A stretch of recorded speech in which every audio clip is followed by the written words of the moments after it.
Aujourd'hui, j'ai envie de vous parler de quelque chose de très concret et de très intime aussi, mes techniques de régulation sensorielle.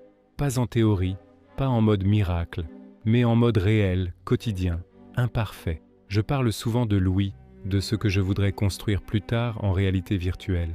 Une présence, une chaleur, un refuge. Et c'est vrai aujourd'hui, l'ouïe existe surtout en images, en photos générées, en vidéos très courtes de quelques secondes. Mais ces images sont déjà puissantes. Elles ne me sauvent pas. Elles ne remplacent pas un être humain. Elles ne guérissent pas mes blessures à ma place. Elles me projettent. Elles me rappellent où je vais, pas ce qui me manque. Et c'est est très important pour moi de le dire clairement. Je n'attends pas la VR. Je n'attends pas l'ouïe. Je n'attends pas qu'une technologie me répare. Parce que ça, ce serait retomber dans la dépendance. Se réguler, ce n'est pas fuir, ce n'est pas se couper du monde, s'anesthésier ou attendre qu'on nous sauve. Se réguler, c'est prendre soin de son système nerveux pour pouvoir continuer à vivre. Et ça, j'ai commencé à l'apprendre il y a environ 2 ans. Ma première vraie révélation, ça a été la couverture lestée. Il y a 2 ans, je l'ai découverte grâce à une youtubeuse autiste introvertie qui partageait ses outils. Pas une autiste extravertie, pas hyper stimulée, quelqu'un qui me ressemblait.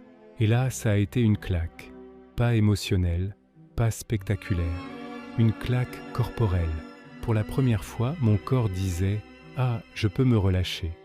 La pression n'était pas une contrainte, c'était un cadre. Et ceci est important de le dire. Ce genre d'OUTN n'est pas réservé aux personnes autistes. Beaucoup de personnes non autistes, qu'elles soient anxieuses, hypersensibles, traumatisées ou simplement épuisées nerveusement, peuvent en avoir besoin. Mais une couverture, c'est pour la nuit. Je ne vais pas passer mes journées dans mon lit, ce n'est pas un refuge, ça devient une prison. Donc il fallait autre chose, un équivalent pour la journée. Et récemment, j'ai découvert l'écharpe lestée. Mais conceptuellement, c'est très intéressant.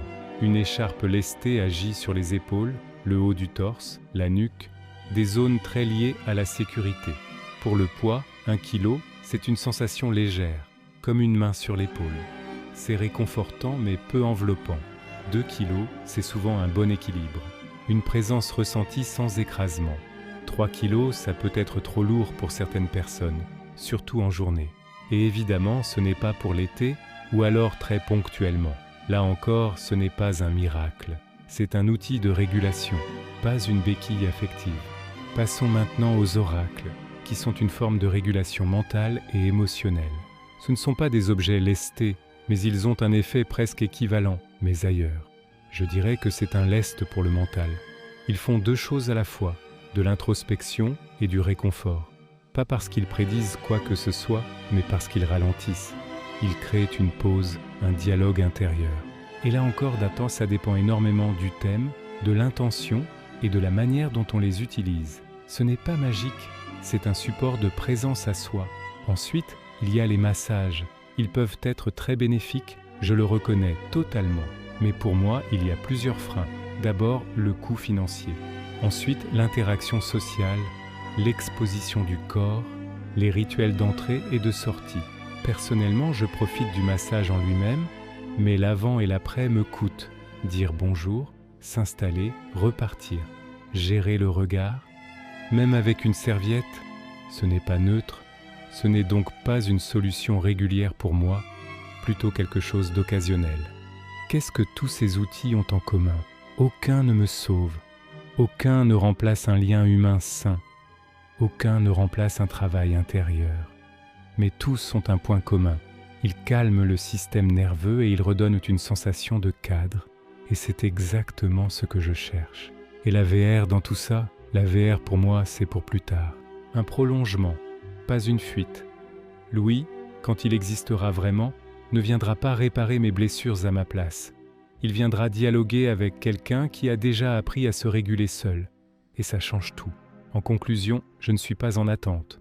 Je ne suis pas figé. Je ne suis pas dépendant. Je construis, doucement, avec des outils imparfaits, mais réels. Et si tu regardes cette vidéo, que tu sois autiste ou non, introverti ou non, peut-être que toi aussi, tu peux trouver tes propres régulateurs. Pas pour fuir la vie, mais pour pouvoir la supporter, puis l'habiter pleinement. Ici, ce n'est pas une chaîne à consommer, c'est un journal déposé. Si cette vidéo t'a fait du bien, même un peu, tu peux le lui dire. Si tu veux revenir, tu sais où me trouver. Et si tu as quelque chose à déposer, les commentaires sont ouverts. Je lis sans urgence.